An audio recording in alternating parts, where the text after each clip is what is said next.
Emmanuel Macron a gagné sur tous les tableaux, mais tout le monde continue de faire semblant et de dire n'importe quoi. Chers amis, il est l'heure du 159e épisode de La Farce Tranquille. Taisez-vous. En Mais cet homme est 2018, ahurissant. porte-parole du gouvernement. Ce que vous venez de faire, c'est super.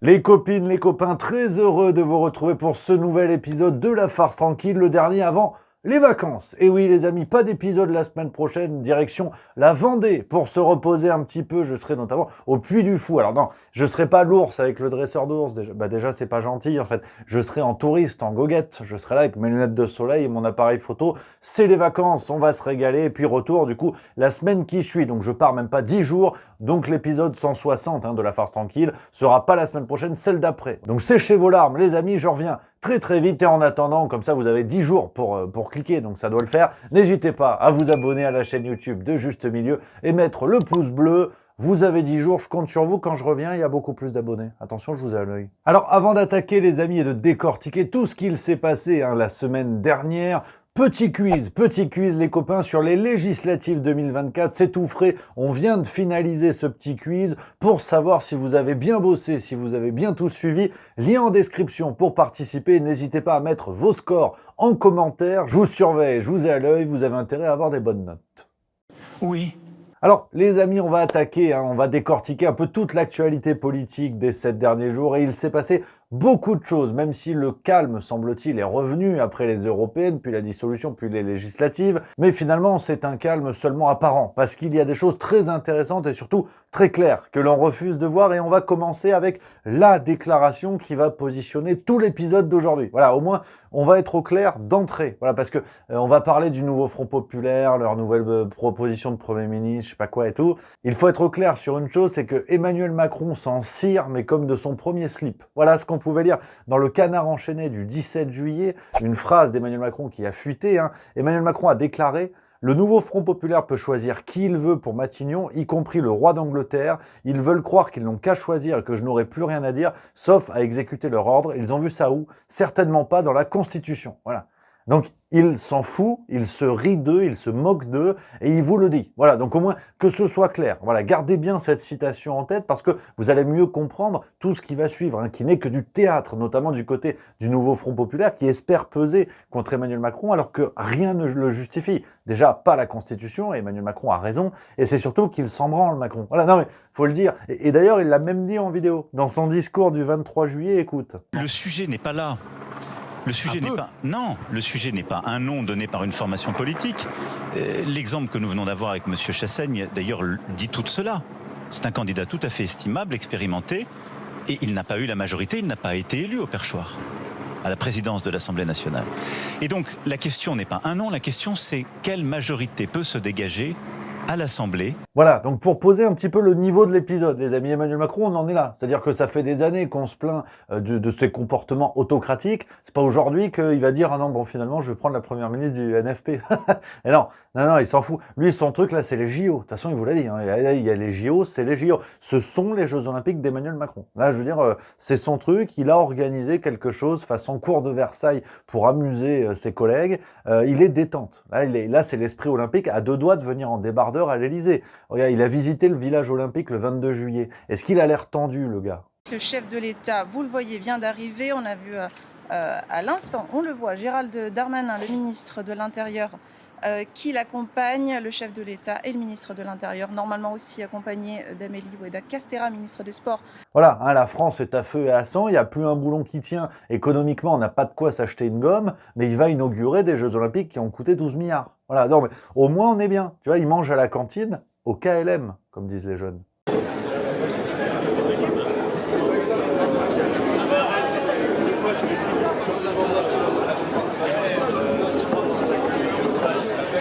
Voilà, et pendant ce temps, d'ailleurs, parce que c'est vrai qu'il y a un truc qui tenait à peu près bien, j'ai dit à peu près, c'est la démocratie. Ouais, la démocratie, bon, on y croyait encore un petit peu, jusque-là, ça va, il n'y avait pas eu trop de trucs trop visibles en termes de scandale. Bon, bah ça aussi, c'est foutu. Ouais, le 19 juillet, à l'Assemblée nationale, il y avait des élections, les députés, les nouveaux députés étaient appelés à voter pour élire les vice-présidents de l'Assemblée nationale. Voilà. Et on a appris dans les médias qu'il y avait eu du bourrage d'urnes. Ouais, ouais, il y avait 10 enveloppes en trop, on sait pas d'où elles sortent. Si. Ça a été plein de médias, on en parlait. Alors depuis, ils en parlent plus du tout, hein. Parce que si tu veux, on est vraiment devenu une dictature comme les pays à qui on prétend, tu sais, aller donner les lumières et la démocratie. Bon, maintenant, il faudrait la garder chez nous, l'ampoule, parce que visiblement, on voit plus grand-chose. Du bourrage d'urne à l'Assemblée, voilà. Et après, par contre, quand tu dis, bon, bah, dans ce cas-là, s'il y a des votes truqués à l'Assemblée, c'est que à d'autres élections, par exemple les législatives, voire les présidentielles, il y a peut-être aussi des magouilles. Complotiste. Voilà. Donc, c'est compliqué d'être complotiste parce que maintenant, moi, je veux pas être complotiste. Mais c'est dur, hein, d'accepter que au sein même de l'Assemblée nationale, il y ait des élections truquées, mais par contre, dans le reste du pays, tout va bien. Moi, je dis, le doute s'impose. Ouais, c'est pas faux.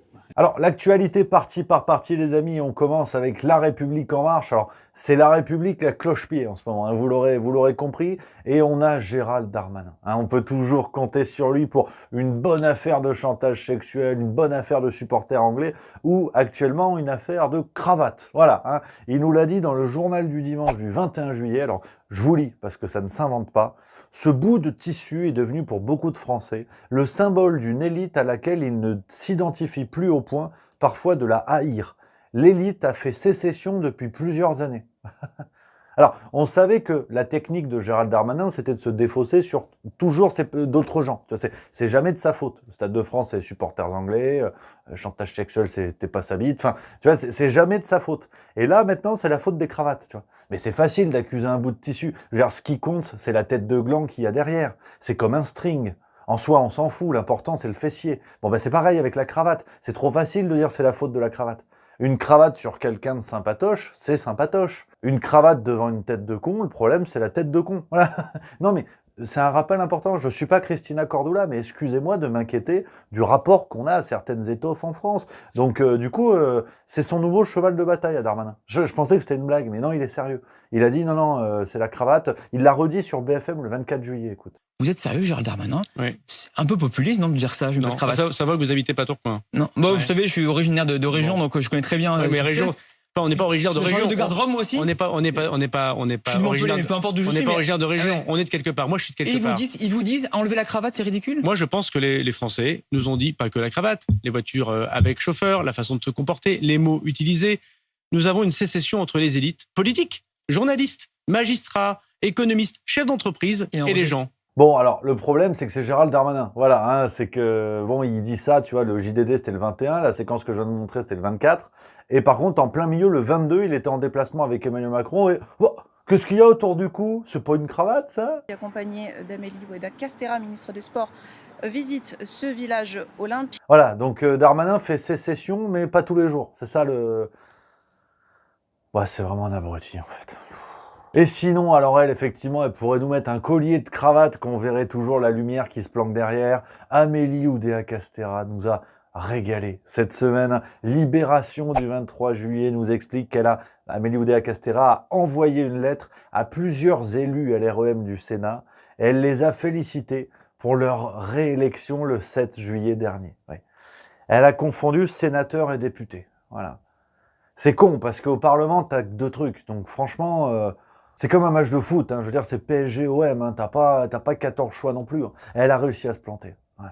Ah ouais, non, si. Ah si, c'est stylé. D'ailleurs, je suis fier de vous annoncer que je vais officiellement adresser une proposition de duo, de featuring, comme on dit outre-Atlantique, à Amélie Oudéa-Castéra pour la suite de la tournée Zinzin, les amis. Parce que, vous le savez, le spectacle, la tournée est complètement dingue. Déjà, 14 dates, c'est le tout début. Il y a plein d'autres dates, les amis. Donc, je compte sur vous. J'espère qu'Amélie Oudéa-Castéra sera là. Mais en attendant, j'espère surtout que vous serez là aux prochaines dates. Et je vous donne rendez-vous à Brest le 20 et 21 août 2024. À Paris, le 12 et 13 septembre. Dépêchez-vous pour le 13, il reste quasiment plus de place. Il en reste 3, je crois. Donc là, le 12, c'est pareil, il en reste plus beaucoup. À Pau, le 12 octobre, on prendra le train pour Pau. À Saint-Étienne, le 19 et 20. Et puis voilà, là, vous avez le visuel qui s'affiche, il y a toutes les dates. Donc, lien en description, prenez vos places. Attention, ça part très vite, je suis quasiment le futur Britney Spears. Encore une fois cette semaine, place à l'étape de montagne et le nouveau front populaire, les amis. Ça y est, alors... Que ne s'est-il pas passé cette semaine? Ils nous ont fait passer du coq à l'âne en passant par la poule naine. La piste Laurence Tubiana, on en parlait dès la semaine dernière. Allez, ça dégage. Voilà, le 22 juillet, elle a renoncé parce que Parce que voilà, elle a renoncé, parce que je sais pas pourquoi, me demande pas, je sais même pas pourquoi il l'avait nommée. Elle avait été pressentie pour remplacer Édouard Philippe. Donc de toute façon, pour moi, ça sentait le Roquefort dès le départ. Donc qu'elle ait renoncé, à la limite, c'est pas plus mal. Alors, comme prévu, on a eu cette impression rapidement que le nouveau Front populaire, une bonne fois pour toutes, commençait son explosion interne avec bon Mathilde Panot qui était quand même là pour entretenir le suspense. Tu vois, tout le monde voit que ça se casse la gueule, mais elle était là sur France Inter le 23 juillet. Écoute. Dans ces discussions sérieuses pour avoir à la fois le candidat ou la candidate à la primature, mais aussi une équipe gouvernementale, nous prenons chaque étape avec sérieux et je crois que nous l'avons démontré. Nous aspirons toujours à gouverner ce pays. Alors, voilà. Et là, patatras. Patatras, le 23 juillet, les amis, le nouveau Front populaire a enfin trouvé une personne à proposer en tant que première ministre. Alors, ce qui va suivre n'est pas une blague. J'aurais préféré, parce que en termes d'écriture, c'est du Raymond DeVos. Je résume la situation. Le nouveau Front populaire, ça fait 2 semaines qu'ils s'engueulent pour trouver un nom pour les représenter pour un poste de Premier ministre, que d'ailleurs Emmanuel Macron n'est même pas obligé d'accepter. Ils s'engueulent, c'est très compliqué, ils ont eu du mal. La personne qu'ils ont trouvée s'appelle Lucie Casse-Tête.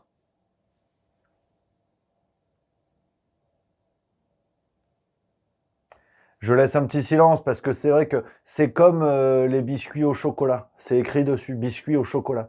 Bon ben ils ont galéré à la trouver, ils l'ont appelée Casse-Tête. Voilà, le gouvernement à l'époque, ils avaient 6 bêtes. Bon ben c'est pareil. Voilà, c'est qu'est-ce que tu veux que je te dise? C'est le réel en fait. Les gens me disent Rémi, comment tu fais pour être aussi drôle, toi le génie de l'humour? Ben je lis les journaux en fait. Hein. C'est pas plus compliqué que ça. Alors pour vous présenter l'animal, c'est une haute fonctionnaire française qui est toujours d'ailleurs pour l'instant directrice des finances et des achats à la mairie de Paris. Voilà, donc avec un bilan qu'on imagine positif quand on voit la situation financière de la ville de Paris. Énarque, promotion 2012-2013 à l'ENA, donc on est pas mal. Passé par la Banque mondiale, voilà. Hein. Donc voilà, pour vous donner un petit peu le profil, ce qui fait que moi, j'appelle pas ça une première ministre de l'opposition pour Emmanuel Macron. J'appelle ça un date Tinder, en fait. Ouais, c'est marrant. Et elle est tellement prête à être première ministre que regarde sur France Inter le 24 juillet, pour dire qu'elle est prête, faut qu'elle lise ses fiches. Le moment est grave, mais je pense qu'un espoir est levé. Je suis prête, nous sommes prêts. Je demande maintenant au président de la République de prendre ses responsabilités et de me nommer Premier ministre. Alors, évidemment, hein, depuis, le nouveau Front populaire s'est reconstitué en un claquement de doigts. Hein. Ça fait 2 semaines, en gros, depuis la fin des législatives. Tout le monde a pris son pognon comme prévu et on n'avait plus de nouvelles. Je me suis dit, vont-ils pousser le vice jusqu'à disparaître progressivement? Alors non, ils ont sorti Lucie Casse-Tête, alors inconnue au bataillon, qui était même pas candidate aux législatives, donc pour vous dire, personne ne la connaît.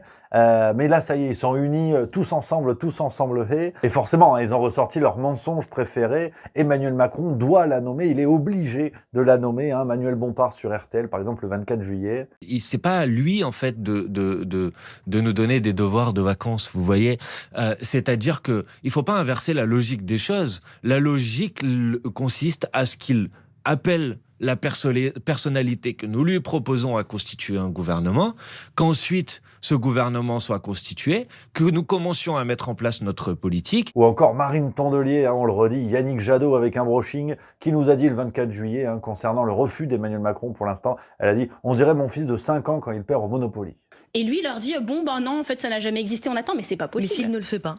On dirait mon fils de 5 ans quand il triche au Monopoly Junior, quoi. C'est-à-dire qu'il joue au jeu, puis c'est normal chez les enfants de 5 ans. Hein. C'est-à-dire qu'au fur et à mesure de la partie, il dit oui, mais ça, en fait, je t'avais pas expliqué, maman. En fait, c'est parce qu'il y a une nouvelle règle. Puis... Alors, on passera rapidement hein, sur ce néo-féminisme qui fait ce genre d'analogie, alors que imaginons 2 minutes un candidat politique qui parle de Marine Tondelier en disant « On dirait ma fille de 5 ans qui fait un caprice », tout le monde hurlerait hein, au sexisme et au machisme, mais bon, qu'importe, elle a une veste verte, alors tout lui est pardonné.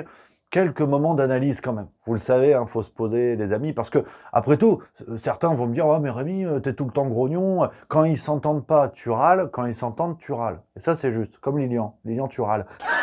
Mais c'est vrai qu'il faut saluer au moins le fait qu'ils aient trouvé un candidat. Ça, je suis d'accord. Cependant, il faut quand même rappeler qu'on parle d'une dame inconnue au bataillon et que Emmanuel Macron va refuser. Évidemment, rien n'oblige Emmanuel Macron. Je mets au défi quiconque de me trouver un texte de loi, un article de la Constitution qui montre que le président est obligé de nommer un Premier ministre d'une opposition qui n'est même pas majoritaire. Donc déjà, il faut arrêter de raconter des salades. Le nouveau Front populaire a une majorité relative qui tient à bien peu de choses, parce que si la scission avec la France insoumise s'officialise, ils seront derrière le RN en nombre de députés. Donc cette majorité est quand même très fragile. Donc tout ça repose sur un mensonge. Combattre l'empire du mensonge incarné par Macron avec d'autres mensonges, je ne suis pas certain que ça soit la solution.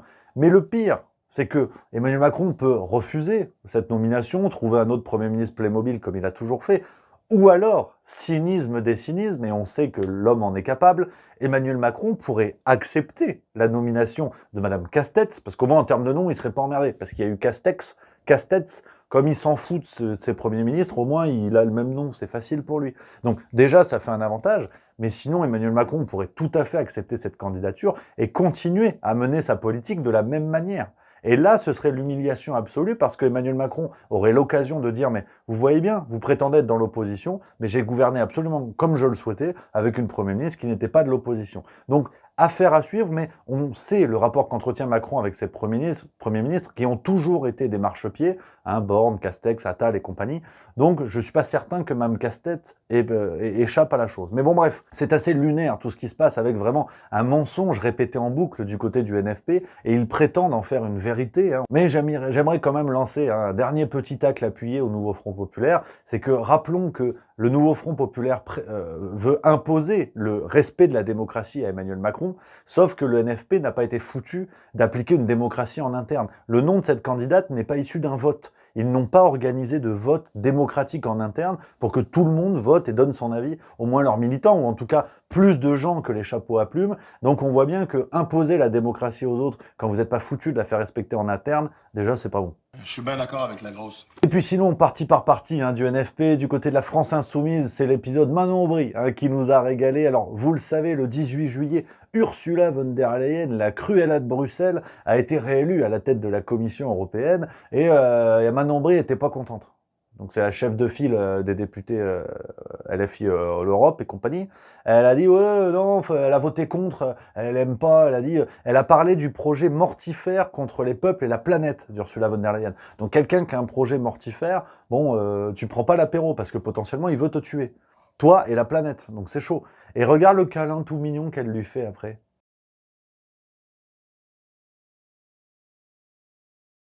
Et elle a tweeté, Manon Aubry, pour te dire, tu sais, quand tu vois le câlin, tu te dis, elles vont se faire un hammam bientôt, elles sont copines. Non. Sur Twitter, elle a dit, en plein scandale éthique, le Parlement a approuvé la réélection de von der Leyen, 50 plus de malheur social, d'austérité et libre-échange. Ouais. T'as vu? Et elle lui fait le câlin comme ça. Alors forcément, les médias ont fait un petit peu leur boulot et lui ont posé la question, notamment sur LCI le 19 juillet. Et Manon Aubry a parlé de l'usage républicain. J'assume de saluer les opposants. Et donc, oui, j'assume une opposition résolue à Ursula von der Leyen. Mais je suis aussi une démocrate, monsieur. Et au Parlement européen, je préside un groupe, le groupe de la gauche au Parlement européen. Et oui, quand Ursula von der Leyen a été élue, c'est l'usage républicain de la saluer. Et si vous... Alors que le même jour, ses collègues à l'Assemblée nationale refusaient de serrer la main au Benjamin de l'Assemblée, qui est un député RN. Tu sais, il y en a un qui a fait un chifoumi, de Logu, il a joué un peu les gros bras, tu sais. Ouais, bon. Et tu vois, et là, par contre, il n'y a pas d'usage républicain. Donc, c'est assez passionnant. C'est vraiment assez passionnant. Puis bon, le NFP a trouvé une excuse. Enfin, la LFI notamment, ils ont dit, ouais, mais il y a 12 ans, l'UMP l'avait fait de ne pas saluer la main à Marion Maréchal, à l'époque, qui était RN.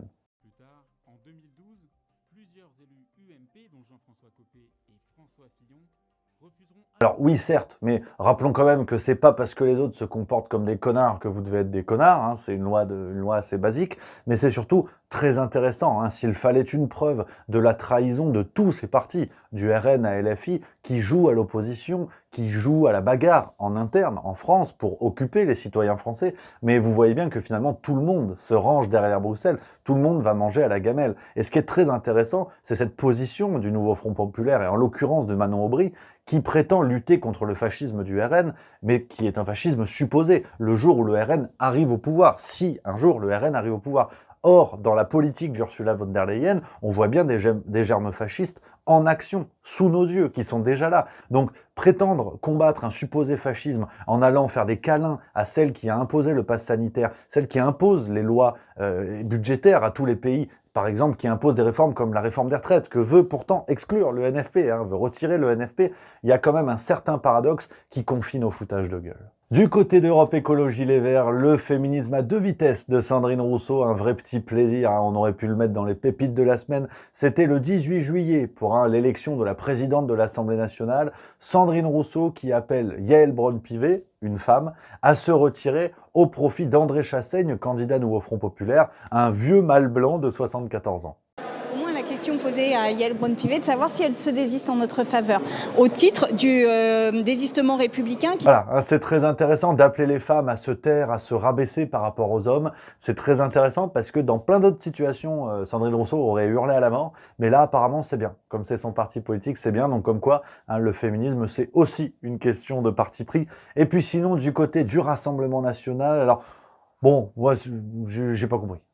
On a eu Laurent Jacobelli, alors c'est vrai qu'il a une tête de chouette, ça c'est vrai. Mais bon, on juge pas le physique, je suis gaulé comme un barbapapa, donc voilà. Sur LCI le 17 juillet, il a dit « Aujourd'hui, l'extrême droite s'appelle la France insoumise ». Maintenant, vous avez raison, il y a un risque d'extrême droite. L'extrême droite, c'est quoi? C'est marcher notamment vers Paris pour ne pas respecter les urnes. C'est l'antisémitisme. C'est ne pas respecter les institutions. Eh bien, aujourd'hui, l'extrême droite s'appelle la France insoumise. Voilà, donc là, j'ai pas de blague, là, je sais pas. Sinon, il y a eu un petit peu de castagne à l'Assemblée nationale avec des députés RN qui étaient pas contents. Ils voulaient se taper avec un mec du Modem. Alors, on dirait un peu une bataille avec que des mecs qui ont des épaules de serpent, mais regarde ce que ça donne. Et sur le... Il est minuit et les esprits s'échauffent dans les couloirs du Palais Bourbon. Ici, entre députés Modem et du RN. Le RN, c'est tout. Ouais, alors, attention, calmez-vous. Ceux qui vont me dire « Ouais, Rémi, t'es pro-RN, tu leur tapes jamais dessus, machin et tout. » Le problème, c'est que moi, j'aimerais bien. Mais je fais une émission qui suit l'actualité. Et aujourd'hui, on parle surtout du Nouveau Front Populaire, de leur proposition de Premier ministre. Ils occupent l'actualité, c'est leur stratégie. Et le RN, ils sont redevenus tout gentils. Ils sont, bah oui, parce que apparemment c'était des nazis, c'était des fascistes, leurs candidats étaient nuls et ils étaient nazis, mais c'est marrant parce que c'était le cas qu'au moment des élections. Or, s'ils sont vraiment nazis et fascistes, il faut continuer de les combattre tout le temps. Et là, on n'a plus de nouvelles.